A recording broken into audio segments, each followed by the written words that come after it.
মুখ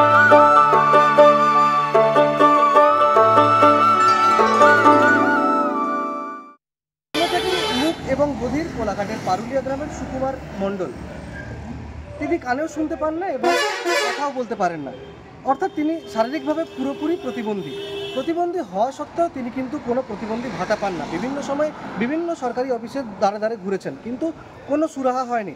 অপরদিকে তিনি আবাস যোজনার বাড়ি থেকেও বঞ্চিত। এই নিয়েও কিন্তু তিনি বিভিন্ন সরকারি আধিকারিকের দ্বারে দ্বারে গিয়েছেন, কিন্তু কোনো সুরাহা তারা করে দিতে পারেননি। ওনার স্বামী প্রথম থেকেই বোবা? হ্যাঁ, আমার যখন বিয়ে হয় তখন থেকেই বোবা। মানে কথা বলতে পারেন না? না, কানে শুনতে পারেনি, কথা বলতে পারেনি, পেটে বোবা।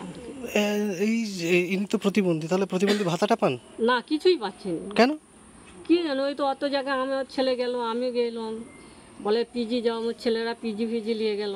এখন কি চাইছেন, সরকারকে কি বলবেন, কি আবেদন করবেন? ওই তো বললে প্রতিবন্ধী আর একটা বাড়ি আছে, আমার বাড়ি। আমার কাছে একটুও মানুষ এসে ফিরে গেছে একথা আজ পর্যন্ত কেউ বলতে পারবে না। এই ঘটনা হয়েছে, কিন্তু আমি জানি না।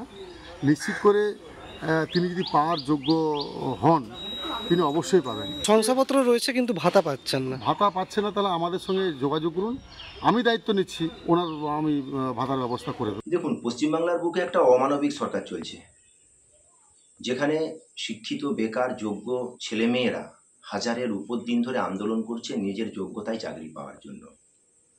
সেখানে একজন ফিজিক্যাল হ্যান্ডিক্যাপ একটা মানুষ, তাকে সাহায্য করবে এই সরকার, এটা তো ভাবাই যায় না, এটা দুঃস্বপ্ন। বিভিন্ন রকম সরকারি সুযোগ সুবিধা পান, সরকারি ভাতা পান, সেই নিয়ে কিন্তু তিনি সরকারের কাছে আবেদন রেখেছেন।